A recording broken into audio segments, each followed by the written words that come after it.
ഇന്നത്തെ അറിയിപ്പുകൾ.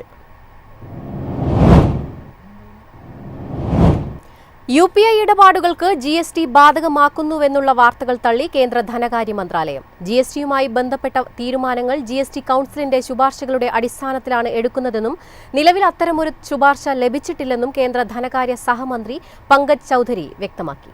2000 രൂപയ്ക്ക് മുകളിലുള്ള UPI ഇടപാടുകൾക്ക് GST ഏർപ്പെടുത്തുന്നതിനെക്കുറിച്ച് സർക്കാർ ആലോചിക്കുന്നുണ്ടോ എന്നുള്ള രാജ്യസഭാംഗം അനിൽകുമാർ യാദവിന്റെ ചോദ്യത്തിന് മറുപടി പറയുകയായിരുന്നു മന്ത്രി.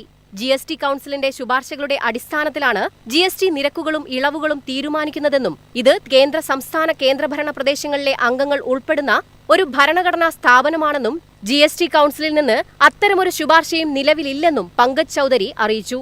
നിലവിൽ വ്യക്തികൾ തമ്മിലോ വ്യക്തിയും വ്യാപാരിയും തമ്മിലോ ഉള്ള ഒരു UPI ഇടപാടിനും GST ഈടാക്കുന്നില്ല. ഇടപാടിന്റെ തുക എത്രയാണെങ്കിലും GST ബാധകമല്ല.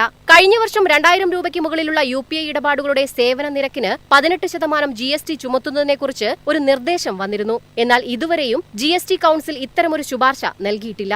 ഈ വർഷം ഏപ്രിലിൽ 2000 രൂപയിൽ കൂടുതലുള്ള UPI ഇടപാടുകളുടെ തുകയ്ക്ക് GST ചുമത്താൻ സർക്കാരിന് ഉദ്ദേശമില്ലെന്ന് ധനമന്ത്രാലയം വാർത്താക്കുറിപ്പിലൂടെ വ്യക്തമാക്കിയിരുന്നു. വ്യക്തിയിൽ നിന്ന് വ്യാപാരിയിലേക്കുള്ള പേയ്മെന്റുകൾക്ക് GST ഉണ്ടാകില്ലെന്നും അതിൽ പ്രത്യേകം പറഞ്ഞിരുന്നു. News desk Myfin TV.